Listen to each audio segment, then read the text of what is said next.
ज्ञानवापी मामले में supreme court का जो फैसला है उसको समझिए। इस फैसले के मुताबिक वाराणसी जिला कोर्ट में ही आगे की केस की सुनवाई होगी। 8 हफ्ते तक लागू रहेगा सुप्रीम कोर्ट का आदेश, 17 मई का आदेश, जिसमें एक तरफ नमाज की भी इजाजत दी गई है, दूसरी तरफ उस जगह को भी सुरक्षित रखा गया है, लेकिन तीसरी तरफ आज यह भी कहा गया कि वजू के लिए भी वहां पर इंतजाम कराए जाएं। सुप्रीम कोर्ट का यह बड़ा फैसला और उसी के जरिए अब पूरी तस्वीर आगे बढ़ेगी। सुधांशु त्रिवेदी जी, राष्ट्रीय प्रवक्ता भारतीय जनता पार्टी के हमारे साथ जुड़ रहे हैं। विष्णु जैन साहब जो कि वकील थे, आज सुप्रीम कोर्ट में भी उन्होंने पूरे मामले को रखा है, यहां पर स्टूडियो में हमारे साथ जुड़ गए हैं। अश्विनी उपाध्याय जी, वकील जो कि प्लेसेस ऑफ वर्शिप एक्ट 1991 को चैलेंज कर रहे हैं, वो भी हमारे साथ हैं। मुजीबुर रहमान वकील हमारे साथ जुड़ रहे हैं। कलीमुल हाफिज साहब नेता AIMM के हमारे साथ जुड़ेंगे। अनुराग भदौरिया प्रवक्ता समाजवादी पार्टी के जुड़ेंगे। लेकिन सबसे पहले आपके पास आते हुए विष्णु जैन जी, आज सुप्रीम कोर्ट का जो रुख है उसको किस तरह से समझे? उन्होंने कहा है कि हम नहीं, वाराणसी कोर्ट ही सुनवाई करेगा। क्या कुछ हुआ, अगर आप क्रक्स हमें बताएं सुप्रीम कोर्ट में जो कुछ हुआ? सबसे इम्पोर्टेंट बात यह है कि मुस्लिम पक्ष जो कमीशन अपॉइंटमेंट का ऑर्डर था उसके अगेंस्ट सुप्रीम कोर्ट आया था, उसके प्रति हमारे जितने सीनियर्स हैं उनका ऑब्जेक्शन था, ये कहते हुए कि ये मामला ट्रायल कोर्ट के अधीन है और ट्रायल कोर्ट इसको डिसाइड करे। सुप्रीम कोर्ट ने यही कहा है कि जो डिस्ट्रिक्ट जज वाराणसी हैं वो अब इसको डिसाइड करेंगे। इससे पहले सिविल जज सीनियर डिवीजन वाराणसी इसको सुन रहे थे, तो ये एक सबसे महत्वपूर्ण पहलू है। उससे बहुत आसानी भी होगी इस मैटर में, क्योंकि अगर डिस्ट्रिक्ट जज जो भी व्यू लेते हैं किसी भी पार्टी के पक्ष में, उसके अगेंस्ट फर्स्ट अपील हाईकोर्ट जाएगी और सेकंड अपील और उसके बाद SLP सुप्रीम कोर्ट आएगी। तो सबसे इंपॉर्टेंट बात यह, एक टायर कट जाता है। जो सिविल जज से पहले क्या होता, सिविल जज सीनियर डिवीजन से अपील जाती, डिस्ट्रिक्ट जज, फिर हाईकोर्ट, फिर सुप्रीम कोर्ट, तो 4 लेयर सिस्टम हो जाता, जो अब 3 लेयर सिस्टम हो गया है। ये सबसे पहली बात है। दूसरी बात, सुप्रीम कोर्ट ने कहा कि जो एरिया सील किया गया 17 मई के ऑर्डर से, जहां पे हम कहते हैं वो शिवलिंग है, वो सील वैसे ही रहेगा। तीसरी बात, जो वजू का उनका अरेंजमेंट है उसके लिए अरेंजमेंट किया जाएगा। चौथी बात जो सबसे महत्वपूर्ण सुप्रीम कोर्ट ने कही है कि उनकी जो एप्लीकेशन है 7/11 की कि हमारा सूट नहीं चल सकता है, प्लेसेस ऑफ वर्शिप एक्ट से बाधित है, वो भी डिस्ट्रिक्ट जज साहब वाराणसी प्रायोरिटी पे डिसाइड करेंगे। ये सारी बातें आज सुप्रीम कोर्ट ने क्रक्स में कही हैं। और मुझे लगता है बहुत बैलेंस्ड ऑर्डर है और हम अपनी सारी बातें डिस्ट्रिक्ट जज वाराणसी के सामने रखेंगे। तो आपको लग रहा है ये फेवरेबल हो गया हिंदू पक्ष के लिए? देखिए, मुस्लिम पक्ष अभी तक चाह रहा था कि इस मामले की सुप्रीम कोर्ट में आप लोग तो यही चाह रहे थे, वो ही गए थे ना, इसके खिलाफ गए थे सुप्रीम कोर्ट। बिल्कुल, एब्सोल्युटली राइट। तो आप ये हिंदू पक्ष के फेवरेबल आप मान रहे हैं? जी बिल्कुल, हम तो हमेशा से चाहते थे कि इन सारी चीजों का ट्रायल डिस्ट्रिक्ट कोर्ट वाराणसी में हो, चाहे सिविल जज के सामने हो, चाहे डिस्ट्रिक्ट जज वाराणसी से हो, और हर मामले में एविडेंस लीड की जाए, उसका ट्रायल किया जाए। वो चाहते थे कि नहीं, केस आगे ना बढ़े। अब ये सारे मुद्दे डिस्ट्रिक्ट जज वाराणसी साहब सुनेंगे और अपना फैसला देंगे। संविधान की कॉपी आपने रखी हुई है मुजीबुर रहमान जी, ये जो आज कोर्ट में फैसला है इसको आप सम्मान करते हैं? क्योंकि कोर्ट ने कहा है कि वाराणसी कोर्ट को तो मुस्लिम पक्ष ने कह दिया था कि गैर संवैधानिक सर्वे का ऑर्डर दे दिया है, सुप्रीम कोर्ट ने तो उसे नहीं माना। उन्होंने कहा कि भाई उनका आप अनुभव देखिए, हम उनके काम में हस्तक्षेप नहीं कर सकते। मिस्टर रहमान, नहीं, देखिए, सुप्रीम कोर्ट का इस तरीके का कमेंट नहीं है और ना सर्वे को सुप्रीम कोर्ट ने कहा है कि ये वैलिड है। सुप्रीम कोर्ट ने वो ट्रांसफर किया है एक डिस्ट्रिक्ट जज को, और इस कमेंट के साथ कि इसकी सबसे पहले इसकी मेंटेनेबिलिटी चेक की जाएगी, सूट की, जो सूट फाइल हुआ है इसकी first thing is to check the maintainability, ये चेक की जाएगी। और उसके बाद अगर वो डिस्ट्रिक्ट जज को लगता है कि ये सूट मेंटेनेबल ही नहीं है as per the law of the land, तो वो चाहे तो उसको डिसमिस कर सकते हैं। पहली चीज ये चीज है, इसीलिए वो ट्रांसफर की गई है डिस्ट्रिक्ट जज को, वो सारी जो पिटीशन है। ये मेन सुप्रीम कोर्ट का ऐसा है। देखिए, सुप्रीम कोर्ट ने शब्द यूज किया है प्रायोरिटी बेसिस पे।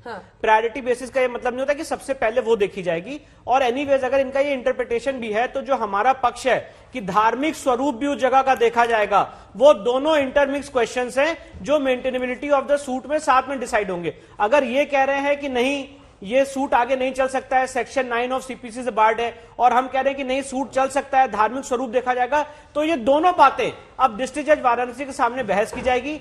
अगर ये इनको ऐसा लगता है कि ये पहले डिसाइड होगा, तो इनके इंटरप्रिटेशन से ही चलते हैं। पर सबसे महत्वपूर्ण बात है धार्मिक स्वरूप और केस चल सकता है कि नहीं चल सकता है, ये दोनों मुद्दे अब डिस्ट्रिक्ट जज वाराणसी के सामने हैं। आज जो हम ये तस्वीरें दिखा रहे हैं वहां पर 700 के आसपास लोग नमाजी पहुंच गए थे, इसको किस तरह से देखते हैं आप मुजीबुर रहमान साहब? क्या ये प्रेशर बना, क्योंकि जितने भी लोग वहां थे वो कह रहे थे कि हर जुम्मे पर इतनी भीड़ नहीं पहुंचती है, ये क्या था, किस तरह का एसोसिएशन? नहीं, हर जुम्मे को इतने लोग होते हैं, तकरीबन 500 से 700 लोग, बल्कि इस बार तो वो लोगों को मना कर रहे थे कि अब मस्जिद फुल हो गई है, अब और लोग ना आए, वो पुलिस भी अनाउंस करवा रही थी। तो मैं कह रही हूं कि इतने लोग नहीं होते थे कि अनाउंसमेंट करना पड़े। वरना पहले क्या होता था, पहले कोई नोटिस नहीं करता था, वो बाहर भी आ जाते थे पढ़ते पढ़ते, जब अंदर फिल हो जाती थी तो ऐसा कुछ नहीं था। और अक्सर जुम्मे के दिन अक्सर बहुत लोग नमाज पढ़ते हैं जो बाकी वक्त नहीं पढ़ते, तो मस्जिद भर जाती है। अश्विनी उपाध्याय जी, आगे क्या होगा? अब कोर्ट ने कहा है, वाराणसी कोर्ट सुनेगा मामले को, लेकिन बात वहीं पर जाकर अटकती है जो मैं 2 दिन से आपसे पूछ रही हूं। आपने चैलेंज जरूर किया है प्लेसेस ऑफ वर्शिप एक्ट 91 को, लेकिन अभी वही मान्य है इस देश में। तो ऐसे में जो ये शिवलिंग और शिवलिंग के लिए मंदिर की बात हो रही है, वो कैसे मुमकिन हो पाएगा? उसका रास्ता कैसे निकलेगा? देखिए, पहली बात तो मैं विष्णु और विष्णु के पिताजी हरिशंकर जैन जी को बधाई देता हूं। ये लोग कई दिन से सोए नहीं है, नॉन स्टॉप काम पे लगे हुए हैं। और दूसरी बात ये कि जो लगातार दलीलें दी जा रही हैं कानून की, इसकी उसकी, पहले एक हफ्ते से लगातार 1991 का कानून, 1991 कानून की चर्चा हो रही थी। आज सुप्रीम कोर्ट की 3 जजों की बेंच ने कह दिया ये कन्वर्जन को रोकता है, ट्रायल को नहीं रोकता। जब तक टेस्ट नहीं होगा कि 1947 में वहां पे मंदिर था या मस्जिद, तब तक बात बनेगी कैसे? वो तो आपको डिस्ट्रिक्ट कोर्ट से ही करना पड़ेगा। डिस्ट्रिक्ट कोर्ट ट्रायल करेगी कि वहां का रिलीजियस कैरेक्टर क्या था। कन्वर्जन रोकता है लेकिन कैरेक्टर थोड़ी रोकता है। तो आप स्वाभाविक सी बात है, डिस्ट्रिक्ट कोर्ट में ट्रायल चलेगा, गवाहों के बयान होंगे, सबूत देखा जाएगा, जो जो कुछ वीडियोग्राफी में आया उसकी चर्चा लेकिन होगी। 47 के बाद से तो नमाजी पढ़ी जा रही है ना वहां पे? नहीं, देखिए ऐसा नहीं है। विष्णु जैन, देखिए सबसे इंपॉर्टेंट बात है, जब से शिवलिंग मिल गया अंजना जी, और ये बात मैं बहुत महत्वपूर्ण ढंग से रखना चाहता हूं, जब से शिवलिंग मिल गया है उस जगह का धार्मिक स्वरूप एक हिंदू मंदिर का हो आप गया। तो शिवलिंग का दावा ही कह सकते हैं ना? हाँ, आप तो दावा है, तो तो उस समझते दावे दिखाइए को, विष्णु जैन जी को। उस दावे को हम प्रूव करने के लिए तो ट्रायल में गए हैं। हाँ। हमारा ये कहना नहीं कि जो हम कह रहे हैं वो सही है, हम चाहते हैं ये जो क्वेश्चन है ये थ्रैश आउट हो जाए। और वो थ्रैश आउट कैसे होगा? वो ट्रायल के थ्रू थ्रैश आउट होगा। जो मुस्लिम पक्ष है वो क्या कह रहा है कि थ्रैश आउट ही ना हो, आप सोचिए भी मत, वो शिवलिंग है, वो फव्वारा है, हमने कह दिया इसको मान लीजिए, कोई केस नहीं चलेगा। आज जो जितनी बहस हो रही है अंजना जी, उसका क्रक्स क्या है कि वो कह रहे हैं केस ना चले, प्लेसेस ऑफ वर्शिप एक्ट का हवाला दे रहे हैं, तो उसका अंतोगत्वा असर क्या होगा? प्लेसेस ऑफ वर्शिप एक्ट के आर्गुमेंट से ये होगा कि जो हम ट्रायल कर रहे हैं आज डिस्ट्रिक्ट कोर्ट में, वो आवाज बंद हो जाएगी, वो केस आगे नहीं चल सकता है। हम क्या कह रहे हैं, डेमोक्रेटिक सेटअप में बहुत जरूरी है कि दोनों पक्षों की बात सुनी जाए, केस चले। और यही सुप्रीम कोर्ट ने कहा है कि आप दोनों पक्षों की बात सुनिए। अगर वो कह रहे केस नहीं चल सकता है तो उसको भी सुनिए, हम कह रहे केस। इस मामले में तो मिस्टर मुजीबुर रहमान एक बहुत बड़ा झटका है ना, क्योंकि आप लोग ये मांग कर रहे थे कि जो वाराणसी कोर्ट का रोल था वो सस्पेक्ट है, आप उसकी भूमिका पर ही सवाल खड़े कर रहे थे। लेकिन वाराणसी कोर्ट पर, ट्रायल कोर्ट पर सुप्रीम कोर्ट ने भरोसा जताया है। Correct. और कहा है वही रास्ता है। ये तो झटका है। सबसे पहले जज सुप्रीम कोर्ट ने ट्रांसफर किया है केस को डिस्ट्रिक्ट जज के पास, पहली चीज। और अभी विष्णु जैन ने भी खुद ये बात कही, ट्रांसफर किया है, पर सुप्रीम कोर्ट ने कहा कि हम जज की कैपेबिलिटी पे, उनकी इंटेग्रिटी पे, उनकी विश्वसनीयता पे सवाल नहीं कर रहे हैं। 24 साल का अनुभव है, अनुभव उन्होंने कहा कि और ये सेंसिटिव मैटर है, सारे लोगों की भावनाओं से जुड़ा हुआ है, इसलिए हम चाहते हैं कि एक सीनियर जुडिशियल ऑफिसर इसको देखे। और साथ में साथ ये भी कहा सुप्रीम कोर्ट ने कि हम सिविल जज सीनियर डिवीजन वाराणसी की कैपेबिलिटी पे, इंटेग्रिटी पे, ऑनेस्टी पे, उनके इंटेंशंस पे डाउट नहीं कर रहे हैं, पर क्योंकि धर्म समाज लोगों से बहुत ज्यादा जुड़ा हुआ मुद्दा है, इसलिए हम चाहते हैं एक सीजन जुडिशियल ऑफिसर को डिसाइड करे, और इसीलिए डिस्ट्रिक्ट जज को भेजा, जिसका हम वेलकम कर रहे हैं। हमें तो कोई भी जज डिसाइड करे, चाहे वो राम मंदिर का केस हो, चाहे सुप्रीम कोर्ट के कोई भी जज हो, हम हमेशा कहते हैं कि कोई भी जज हमारा केस डिसाइड करे, हम उसको चूज करने नहीं जाते। बेंच हंटिंग का काम कभी भी हिंदू पक्ष ने नहीं किया है, ना किसी जज पे आज तक अंजना जी कोई एस्पर्शंस कास्ट किए, ये इनका काम है, ये इनका। एक छोटा सा जवाब फिर अन्य मेहमान के पास जाओ। नहीं, अभी खुद ही विष्णु जी ने ये बात कही थी कि जो प्रायोरिटी नहीं होती है, ये नहीं कहा है कि प्रायोरिटी बेसिस के ऊपर ये चेक किया जाए कि वो मेंटेनेबल है कि नहीं है केस। कोई भी केस जब फाइल होता है तो सबसे पहले उसकी मेंटेनेबिलिटी ही चेक करता है कोर्ट, बाकी फैक्ट्स उसके अंदर क्या है वो बाद में देखे जाते हैं। आप ये कह रहे हैं कि नहीं वो कहा है, लेकिन ये नहीं कहा है कि वो फर्स्ट प्रायोरिटी पे चेक करें। The first priority of the court यही होती है कि वो जाकर के चेक करे कि केस मेंटेनेबल है कि नहीं है। तो सबसे पहले जब ये ऑर्डर आएगा कि केस सबसे इम्पोर्टेंट बात क्या है, वैसे तो मैं एक बात क्लैरिफाई कर दूं, वैसे तो as an officer of the court ये जो आज सुप्रीम कोर्ट और वकीलों के बीच में डायलॉग हुआ है, वो एक सेपरेट बात है। पर मैं ये कहना चाहता हूं जो हमारा आर्गुमेंट था यही था कि उस जगह का धार्मिक स्वरूप क्या है वो डिसाइड हो। तो जब मुस्लिम पक्ष के वकील हुजैफा अहमदी साहब ये बहस कर रहे थे कि नहीं उस जगह का धार्मिक स्वरूप जो भी हो आप उसको देख ही नहीं सकते, तो सुप्रीम कोर्ट ने यही टिप्पणी की कि नहीं जो भी धार्मिक स्वरूप है वो देखा जाएगा और उसके बाद ही हम इसको डिसाइड कर सकते हैं। आप अगर कहेंगे कि इस केस को चलाए ही ना दिया जाए, ये टिप्पणी हम नहीं कर सकते, ये डिस्ट्रिक्ट जज साहब का काम है। चलिए और अंजना जी एक बात और जो इन्होंने कहा, आज इनका क्या कहना था सुप्रीम कोर्ट के सामने, जो इनको दूसरा झटका लगा है, मैं वो वर्ड यूज करना चाहता हूं।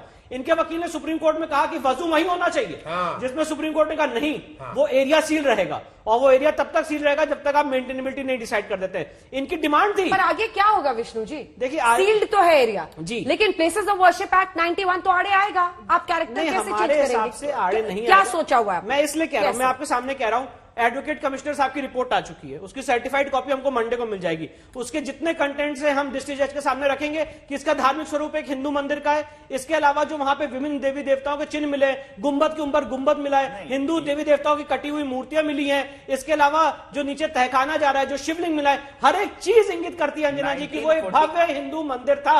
और एक बात और कहना चाहता हूँ, एक मिनट, एक बात, नहीं क्या और है, अब तो शिवलिंग मिल गया है, ऐसा कौन सा मंदिर है अंजना जी जिसके अंदर शिवलिंग हो? और एक बात और कहना चाहता हूँ, जो मस्जिद, सर एक मिनट में आपको एक मिनट, वो चलेगा तो क्या था इतिहास में 300 साल पहले, वो नहीं आपको केस के बारे में नहीं पता, मैं आपको बता रहा हूं। सुनिए, दीन मोहम्मद के केस में जो है वो चलेगा, था नहीं चलेगा। अच्छा मैं बोलूं, historical wrongs can not be remedied, ये खुद सुप्रीम कोर्ट ने कहा है बाबरी ऑर्डर जजमेंट में। दीन मोहम्मद के केस में 15 हिंदुओं ने गवाही दी थी, जिसमें कहा था कि वहां पे हिंदू पूजा कर रहा है, वहां पे श्रृंगार गौरी और सारी देवी देवताओं की पूजा हो रही है। वो गवाही अनचैलेंज रही है और वो 1942 तक रही है। मैं एकदम आम आदमी की भाषा में एक सवाल आपसे पूछूं विष्णु जी, इसके बाद आ रही हूँ सुधांशु त्रिवेदी जी को दिखाई। सुधांशु त्रिवेदी जी, अनुराग भदौरिया जी, मैं आ रही हूँ आप लोगों के पास। एक सवाल सुनिए, एक सेकंड सर।